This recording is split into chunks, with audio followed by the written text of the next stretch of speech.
Hey guys, this is Alex from Wilkinson Audio. We're back to do the guitar part of it. I noticed that this Whitechapel song we were referencing is an awesome mix. It doesn't have much sub-lows though. Uh,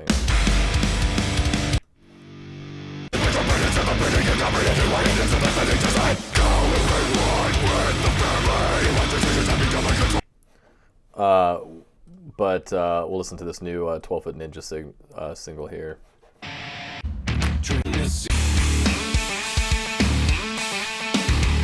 And between those, I think our bass levels are probably okay.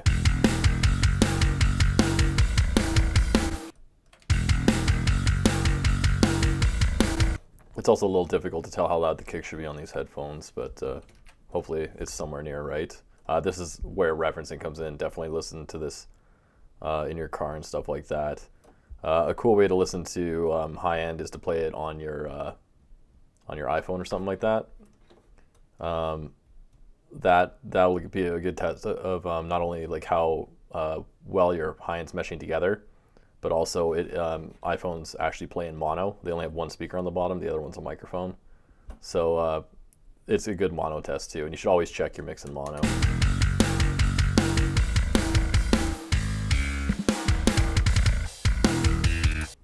And just make sure it's mono compatible, because if you mono your mix and it doesn't work out and something's like weird sounding about it, and then it means your mix is a little messed up and you have to check your EQing and stuff like that and get that fixed. Okay, so let's take a look at our guitars here. So let's start with rhythm, and we'll just do a typical, we'll emulate a typical guitar chain here. We'll do a tube screamer pedal. TSC 808 is free, you can download it from their website. We'll do Lextac, which is a lapel plugin. If we go back here, if you want the tone that Sam has, he's using Lapel Legion, which you could go and download. I'm just using another one by the same guy called Lextac, which I don't know, it's cool. It's all good. I could download the other one, but I already got this one and we're already here. Okay, so cab, Catharsis, you can find on the internet for free as well. We'll do Espres 8 for now. I know how these were made and I know what the names mean. I don't know how much this describe. Let's just say, okay, Presence 5 it has less high end. It's just it's the Presence knob on a 5150 that Ryan used to run the sine sweep through the cab to make the impulse. So these different presence settings are actually the presence settings on the 5150 at the time he was running the impulses through. So 5 is much darker, 8 is going to be medium, and high is as high as the presence would go. 8's probably a good bet to start. And then we'll see kind of what we got. Yeah, I just got to mute these other guys here. And yeah, we'll start tweaking the sound a bit here. Oops, there we go.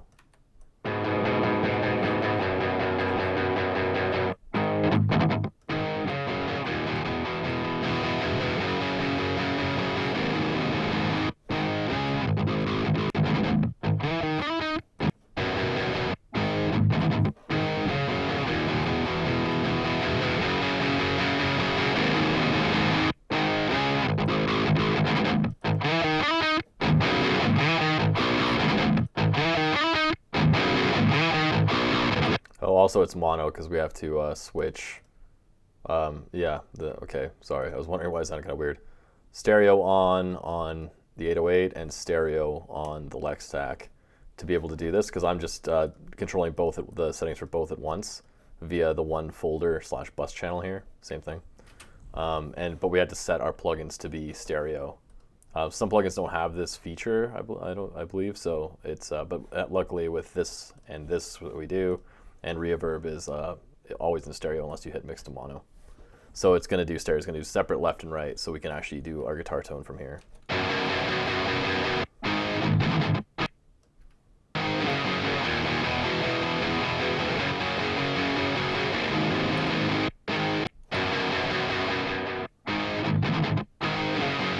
And it's a good idea to take off just soloing, so you don't get too used to the frequency response and fatigue your ears. So you want to hear it in conjunction with the mix.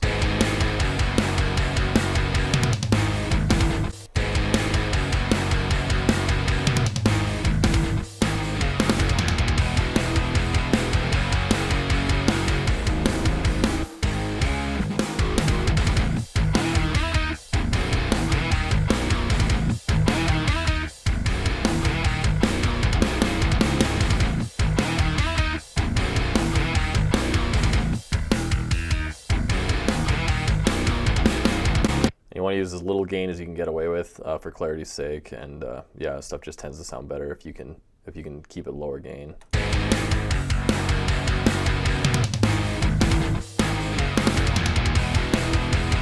Like low enough gain, but you still want to sound right. You still want to sound like a big guitar, but yeah, just don't just crank it. Things will get kind of fuzzy and messy if you do that.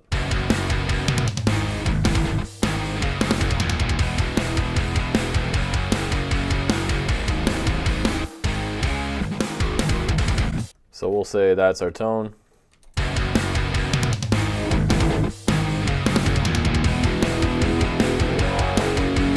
And I want a super tight gent tone. Here's another tip for mixing is you hear this part.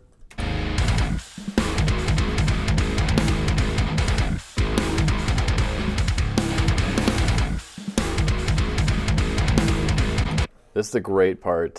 This is a great part to help us mix because we know what it's supposed to feel like. Like we can feel what this is supposed to sound like. It's supposed to be just like maximum heavy. So if we're setting compress and release settings, we can kind of set them. Like if we're doing the bass, we could set them so the attack and release kind of sounds great with this part because it's just kind of an easy thing to mix to that we really know. Like we know that the guitars need to be cleaner than this. They sound kind of smeared, and that's not really what we kind of want. More of a genty tone. So we're gonna sweep through and we're gonna find that mud frequency that's causing this not to sound like a really tight, clean, like articulate tone, and we're gonna get rid of that.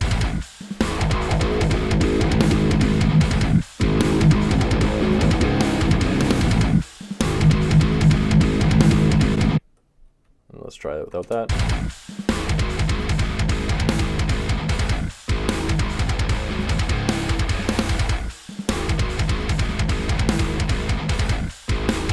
And most people tend to do high pass on their guitars. Where you do it is up to you. A lot of people set it at 130. A lot of people set it at lower than that, or like 100, but just do it to whatever sounds good. I'm just gonna mute the bass while I'm doing this because it'll help us hear where we should be setting this.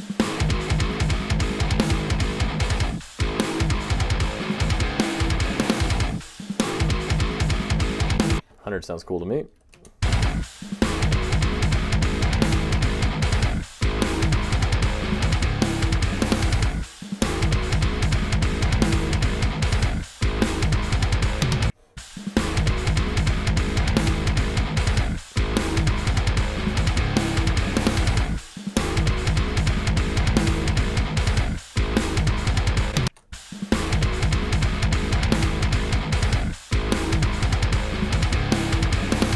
The tone knob on a tube screamer like this just kind of balances the tone one way or the other, brighter, less bright. So you can make it kind of balance the whole tone that way a little bit.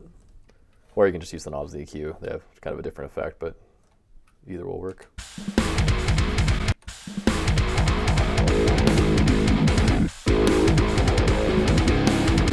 Style a little bit more mud here to get this even tighter.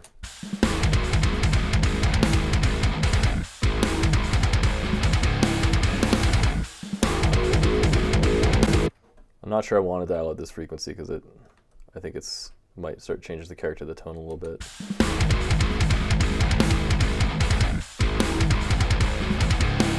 Yeah, I don't think I'll do that one. I'll get rid of that band.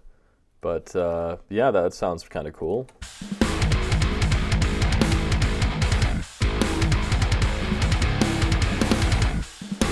And so we got to make sure that our bass grid is balanced with the left-right guitars, our rhythm guitars. And we're going to mono that to do this. then we'll balance it like this, and then we'll unmono it.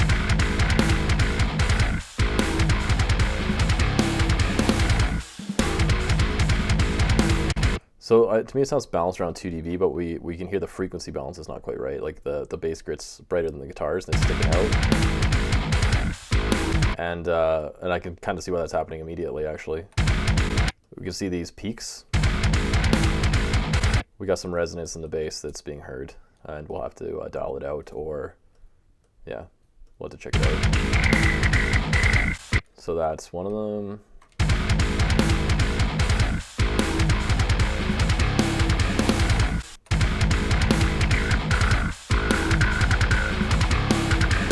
And this one I'm not going to dial out. It's more adding character. It's not becoming a problem, and it actually might make it more audible and keep the character of it. So we don't want to cut out things we don't need to cut out.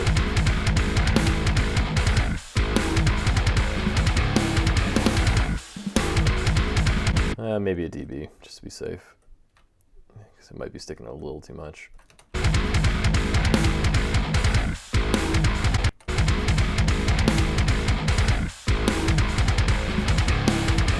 2 dBs. 2 dBs it is. All right. So that's rhythm guitars done, and let's do our lead guitar. And for the lead guitar, for the sake of speediness, we'll just copy our rhythm guitar tone exactly. And we'll paste it into the lead center channel here.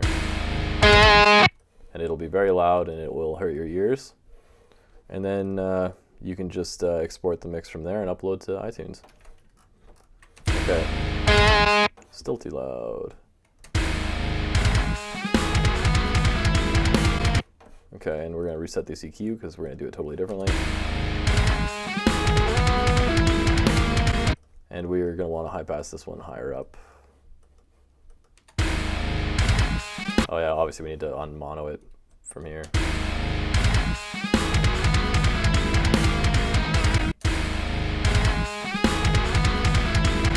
A lot of people will get rid of the bass information of leads if you can keep it, and there's no lead vocal or anything that's going to mask really, because it's in the center channel. Maybe the bass a little bit. Try and keep them as much low as you can, because it adds a lot of clarity to the leads, wherever possible.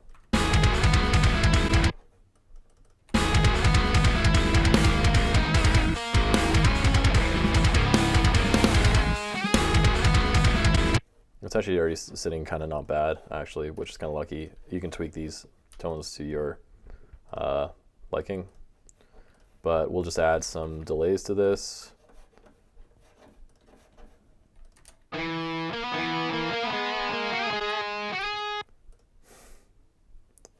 I guess that length is okay. Yeah, keep that length of 4/8 notes, so half note, and not half a half note, a half note.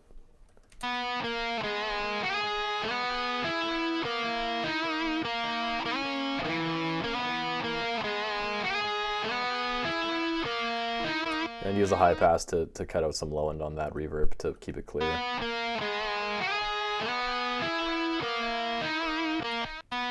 And some high end, cut some high end off. It'll make it sound like it's receding into the distance. The less treble you have on something, the further back it sounds. Because treble in air, if you hear a sound like a gunshot in the distance, it sounds more like a thump, because when sound travels through the air, treble frequencies are reduced first by distance. Like, so farther away somebody is, the less treble they'll hear. Because the air kind of does something to absorb it.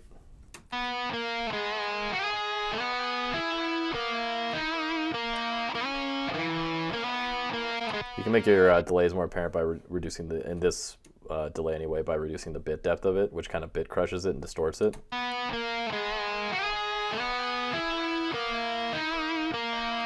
If that's a sound you're into, I don't think I've ever seen another delay that does that. I'm sure there are some, but... Okay, and so this next one we're going to do a preset, which I rarely ever use presets, but this takes forever to set up, and yeah. We're just going to do a ping pong delay, which will give us some left-right movement, and I can kind of hear, it's annoying me that you can kind of really hear the treble and the attack of this delay very clearly in the left-right side, so we're just gonna low pass everything here a little bit, well, quite a bit, and see if we can kind of reduce that. It's always nerve-wracking doing stuff like this in these videos because like I don't know if this will work and do exactly what I'm expecting it to. Okay, that time it did exactly what I was expecting it to, and that sounds fantastic, so that was lucky. All skill. And we'll high pass all these because we don't want mud.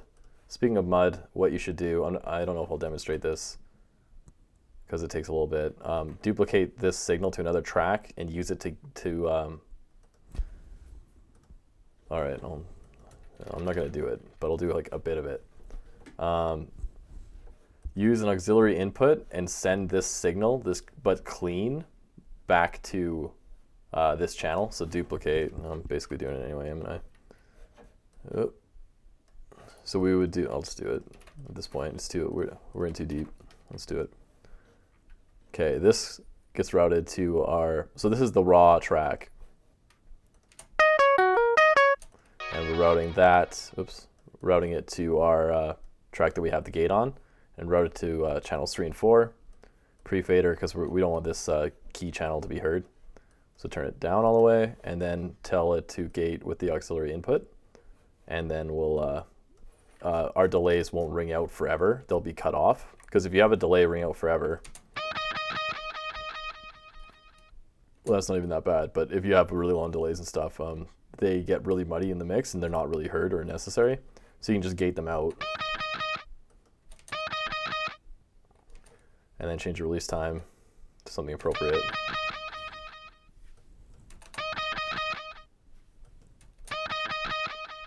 You get the idea, something like that. And then your delays aren't nearly a problem. If they ring out, it's not a big deal. Of course, don't use that for parts where you want to hear the ring out of the delay and stuff like that. Anyways, I'm going to get rid of that for now. But that's a cool trick you could use.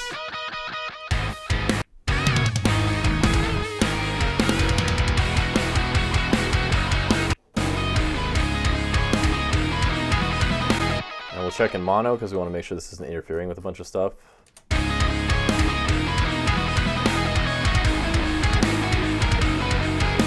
That is surprisingly audible.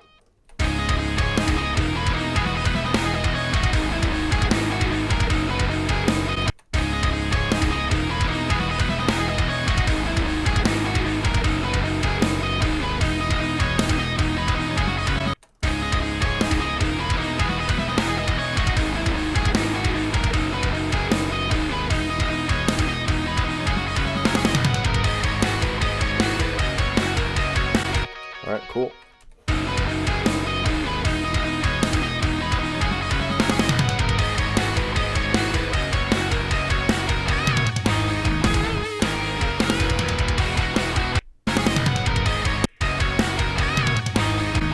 Sorry, I got wrapped up in those toms and some volume level adjustment there for a second. Let's take a look at these clean guitars. I don't really have a good clean amp simulator, so this could be tricky and might end poorly and make me look like a fool.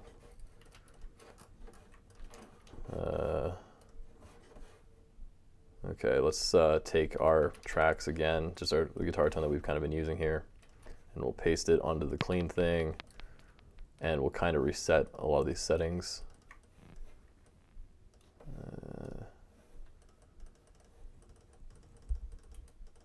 And we'll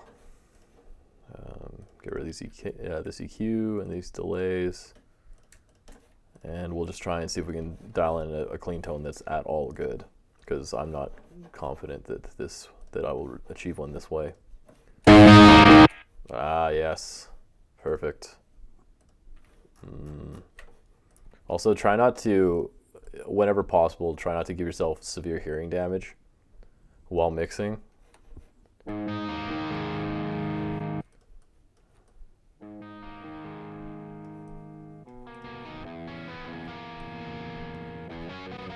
That's not clean. Hang on.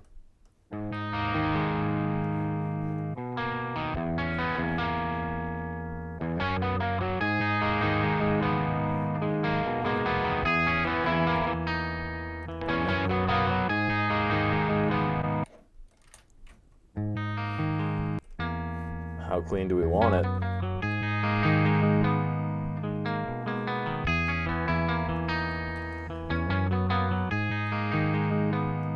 All right, let's EQ that and clean that up a bit here.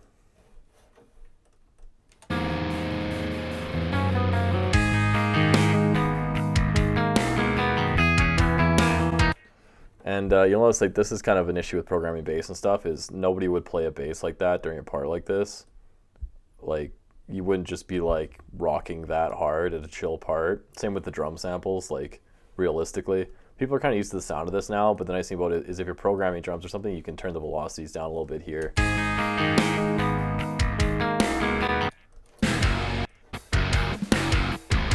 Which I think he actually might have done.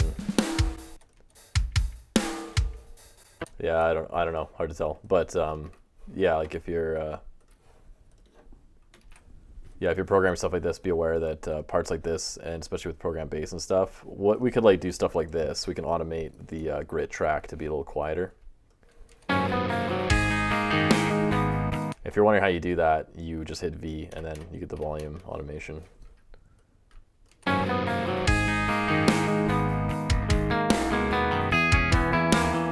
And if we turn that way down, we get more of an approximation of like a fingerstyle bass or someone not just, you know, playing super hard.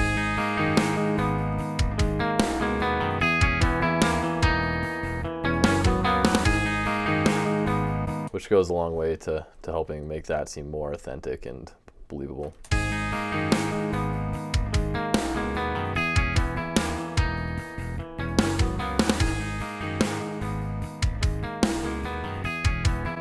I don't really want to spend a million years on this clean tone. I'm just going to EQ it real quick and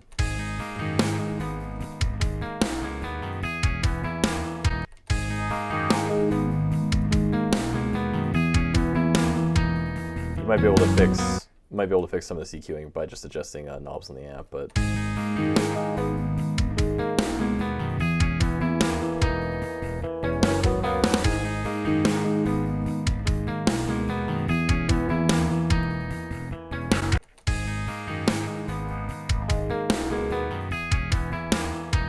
I have no idea if this EQing is right. I don't know, whatever.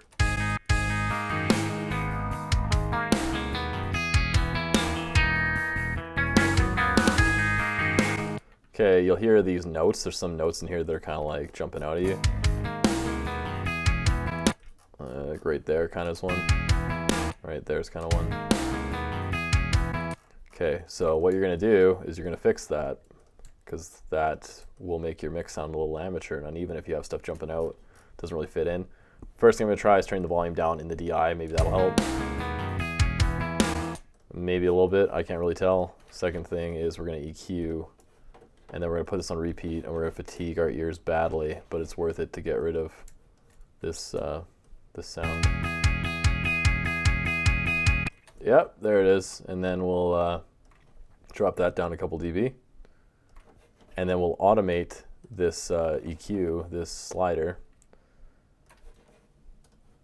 Show track envelope. We'll show your last touch parameter in the envelope thing here. And then we will set this to 0 whenever it's not playing, and then -3 whenever it does play. And you'll hear that that's probably, well, hopefully fixes it. And you can adjust that to phase. That sounds about okay. It's still making me angry. There might be some other frequencies in there, but whatever. So that's kind of how you do that. And then you do that, the same thing for the one over here. And anyways, one thing we haven't added yet, let's pretend that clean tone sounds amazing. One other thing that we should add here is our reverb, our global reverb thing that I always kind of do, which is just a big reverb send, because we're kind of at that point where we should be gluing all the tracks kind of together with some reverb here. So we're gonna load up this small studio reverb impulse and start sending things to it. This is kind of acting as this track is basically our room tone, and anything we want room tone on, we're going to send there. which includes these clean guitars because we want some space, sense of space on them and stuff like that. So we're going to kind of hear what that sounds like.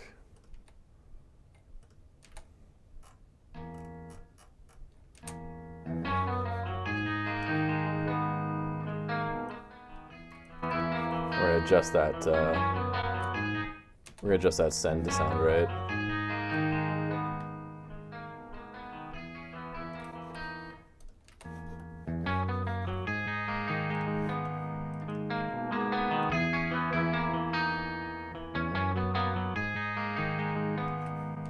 All right, and that should do it. And the other thing we're going to send is the bass grit track because that's audible and stuff like that. So we're going to send that to our global reverb. And we're going to turn that down, probably a little quieter than we have these guitars sending to it. And this kind of has the impression of space. We're going to send our snare to it. We're going to turn that down. It already has some room tone and stuff on it, so we just want to have it sound a little bit more like our room that we're using.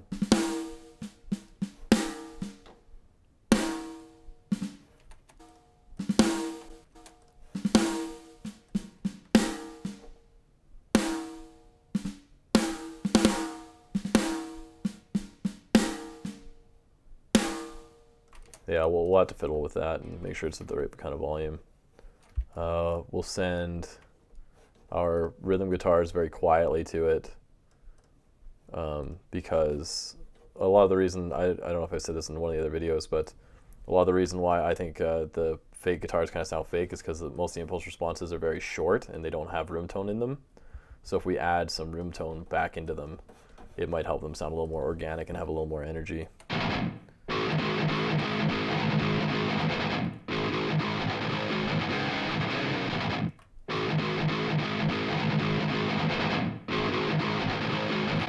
I just need to hear it decay, and then we can mix that pretty easily.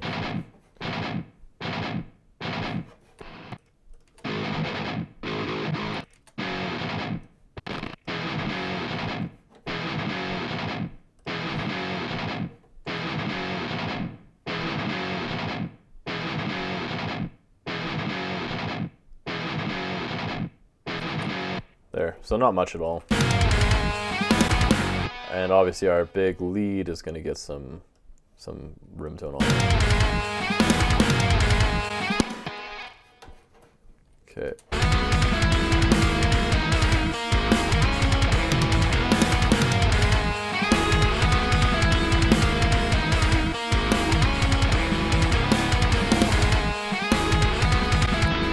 And with that giant lead, we might be better off using a different impulse response, like or throwing it to like kind of like a big concert hall sounding reverb to get like a really expansive sound from it, which would be kind of cool.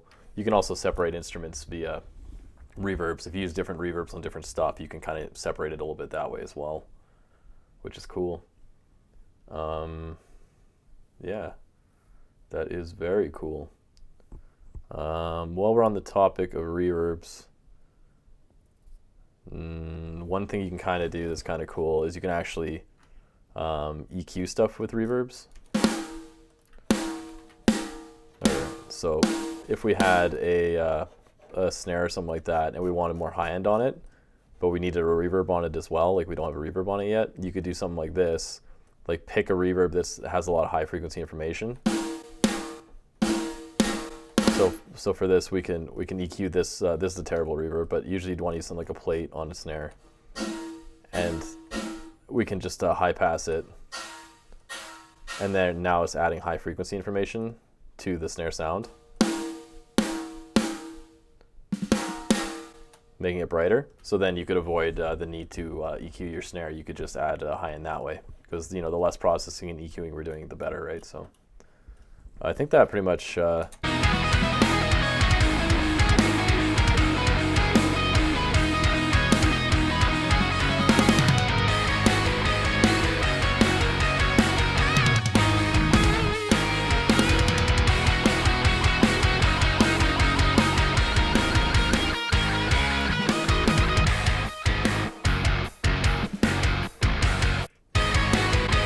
also, with your guitars, you're going to want to automate. I think there's like a synth or something under this. And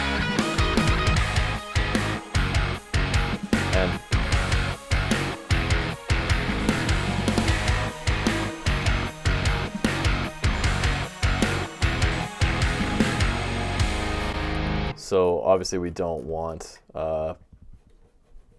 like our guitars to be so loud over that, because they're not really the focus of that part.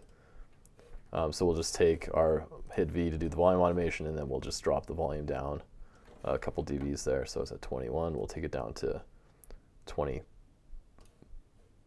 No, take it almost down almost 2 dBs. Same with your grit track and stuff that's going to mask this new sound that's coming in. We'll just want to get rid of a bit of that so that it can come through.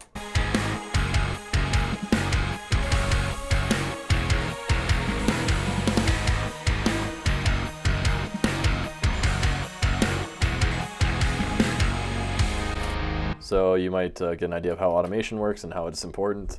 It's a great way to make it so you can hear everything. It also adds excitement to your mix. It's very important to automate parts and stuff like that. So next up, I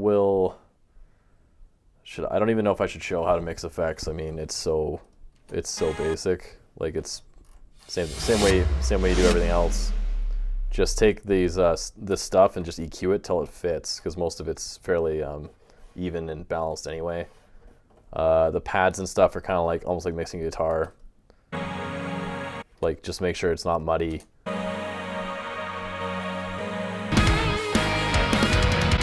Which is gonna be tricky, but you just have to remember that the pad, like this pad, is not the most important part of the song. Like, so if it's not super audible, it's okay. Just try, you probably won't be able to get it perfectly audible because it's kind of in the same frequency range as the guitars. It's also very washy.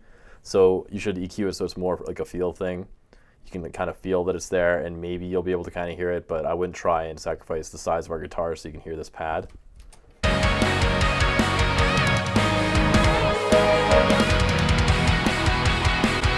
I'll take the mids out and see if we can EQ it around the guitars.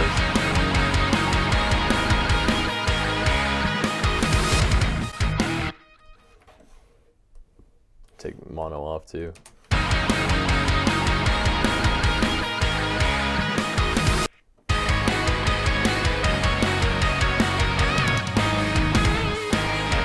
And you're basically just gonna fiddle with compression EQ on those till they fit. You can send them to the global reverb if you need room tone and stuff for them. Add verbs as required and stuff. Just try and get everything to be audible and have impact.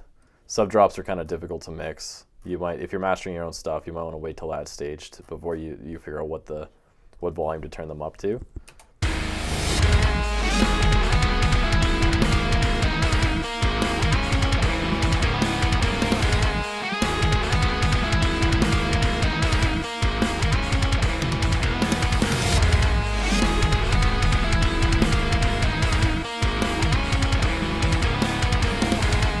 Just gonna check the volume here of our lead quick.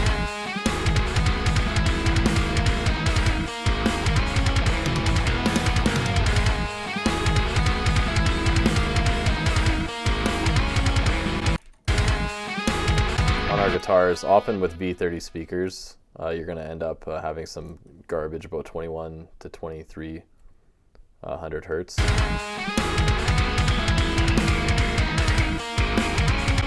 Which apparently we don't have, which is nice. Sometimes you'll get that. Like, always check like 21 to 2300s. You'll often have a little spike there. It's something to do with like V30 speakers. Actually, a lot of guitar speakers do it, so always check for that. Yeah, check for a little spike right there. It's really annoying frequency. Other than that, I think we're good to go.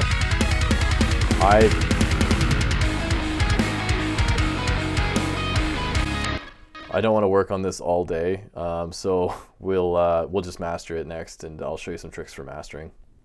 Cool, awesome.